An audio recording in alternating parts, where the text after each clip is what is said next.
David talked about the importance of verbal behaviours, so now I'm going to share with you some of the verbal behaviours that we found to be effective and ineffective when it comes to negotiation. So moving on, I want to now look at ways in which you can disagree.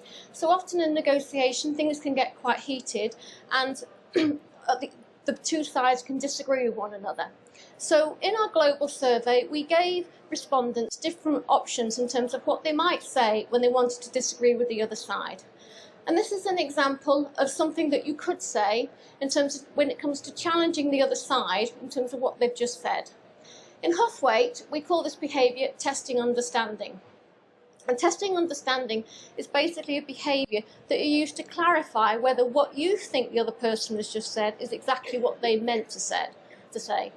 We can use testing understanding in two different ways.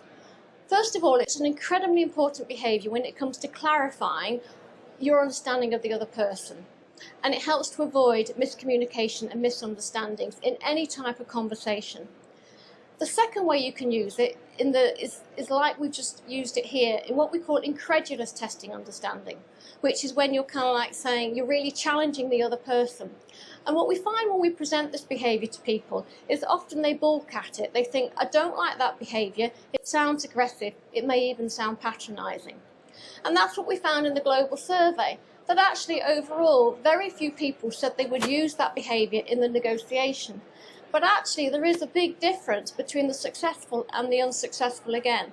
And the successful people are far more likely to use it than the unsuccessful. Going back to the original research, when we looked at the levels of testing understanding between the skilled and average negotiator, you find that on average skilled negotiators used it 4.1% of the time. But skilled were using it twice as much. And they were using it to achieve clarity, and they would also use it in this incredulous way if they wanted to disagree with the other side as an alternative to just disagreement.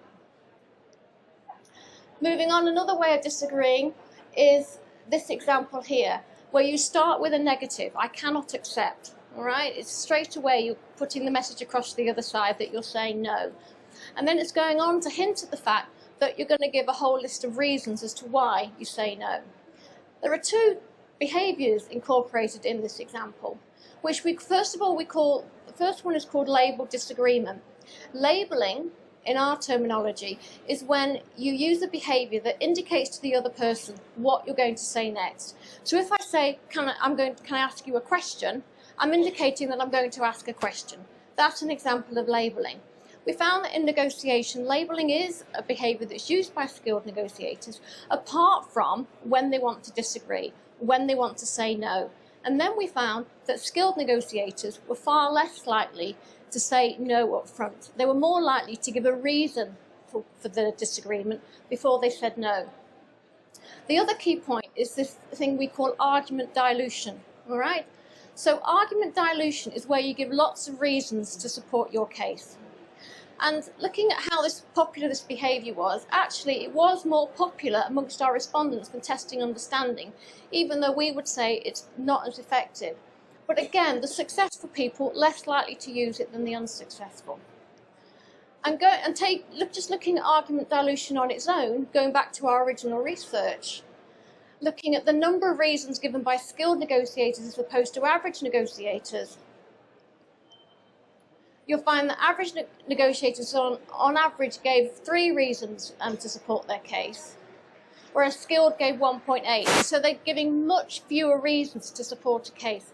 And the reason for that is the more reasons that you give, the weaker those reasons become, so the easier it then becomes for the other side to attack those reasons. And to support our research, our quote from an ACAS representative that we heard on Radio 4 earlier this year, and he was talking about the negotiating tactics of the late Bob Crow. And one of the things this ACAS person said is one of the key skills that Bob Crow had on the negotiating table is that when he gave a reason, he only gave one. Whereas other people they saw at the negotiation table gave lots of reasons. And that was cited as part of Bob Crow's success. So the thing with argument dilution, if we're looking at it from a training perspective, if you go back to school, and if you think about how we're trained in school, we're actually trained to give lots of reasons as to why something's happened. The classic exam question, explain the causes of the First World War. Our whole education system teaches us to give lots of reasons, to give lots of arguments.